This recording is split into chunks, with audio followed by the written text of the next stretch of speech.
السلام علیکم، میں ہوں آپ کا دوست محمد عارف۔ آج جی بات کرتے ہیں سینیٹر مشتاق احمد صاحب کی، جو کہ بہادر شخص، دلیر، کسی سے نہ ڈرنے والا نہ جھکنے والا، جس نے جو کہا وہ کر کے دکھایا۔ پاکستان میں بھی اس نے جو ہے وہ فلسطین کے حق میں بہت سے احتجاج کیے۔ جب اسے تانا دیا گیا کہ آپ تو صرف پاکستان میں احتجاج کر رہے ہیں، باہر کیوں نہیں جاتے، جائے نا فلسطین کی مدد کے لیے، تو وہ شیر کا بچہ اس نے کہا کہ مجھے موقع دو، میں جاؤں گا۔ اسے جیسے موقع ملا وہ غزہ کے لیے امداد لے کے نکل پڑا۔ اب اس ٹائم جو ہے وہ اسرائیلی فوجیوں کی حراست میں ہے۔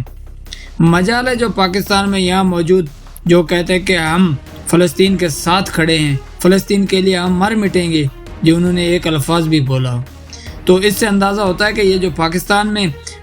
بڑکیں مارتے ہیں نا، جو لوگ جو اپنے آپ کو نام نیاد فلسطین کے حقوق کے لیے کھڑے ہو جاتے ہیں، وہ جو آج خاموش بیٹھے ہیں، یہ ثابت ہوا کہ یہ لوگ صرف زبانی کلامی بات کرنے کے لیے ہوتے ہیں بس، باقی ان میں وہ دم خم نہیں ہے۔ یہ صرف بات کر کے اپنا جو ہے وہ ایک اسلامی ٹچ تو دے دیتے ہیں، لیکن مجال ہے جو اس نے یا ان لوگوں نے جو ہے فلسطین کے لیے کچھ کیا ہو، تو جو کر رہا ہے وہ اس ٹائم اسرائیل کی حراست میں، اور اس کے حق کے لیے نہ تو کوئی بات کر رہا ہے، نہ ہی ہماری جو ہے وہ حکومت اس کے اوپر کوئی ایکشن لے رہی ہے، اور نہ ہی جو ہے وہ ہمارے یہاں پر علماء کرام یا جس جماعت سے ان کا تعلق ہے،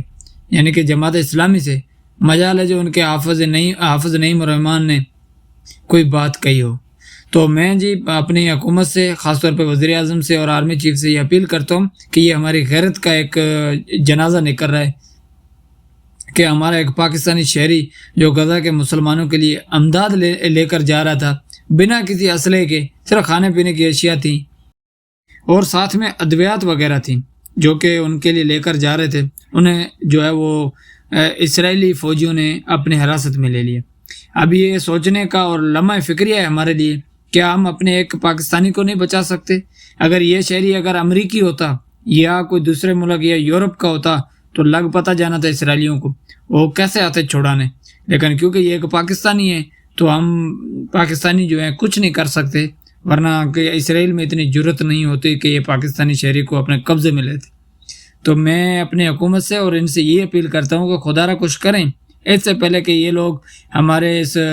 سینیٹر کو، ہمارے پاکستانی کو کوئی نقصان پہنچائیں، اس سے پہلے انہیں جو ہے وہ جواب دینا ہوگا۔ تو اگر آپ نے فلسطین کے لیے کچھ کرنا ہے تو ان کو جو امداد جا رہی ہے اسے بحفاظت وہاں پہنچائیں، اور ہمارے پاکستانیوں کو جو ہے وہ بحفاظت پہنچنے میں مدد کریں، اور واپس بحفاظت پاکستان آنے کی بھی ان کے لیے جو ہے وہ راہیں آسان کریں۔ تو میں یہی کہوں گا جی، اور کہنے کو تو بہت کچھ ہے، بڑی بات میں کر سکتا ہوں، لیکن کیونکہ یہ وقت نہیں ہے باتیں کرنے کا، یہ وقت ہے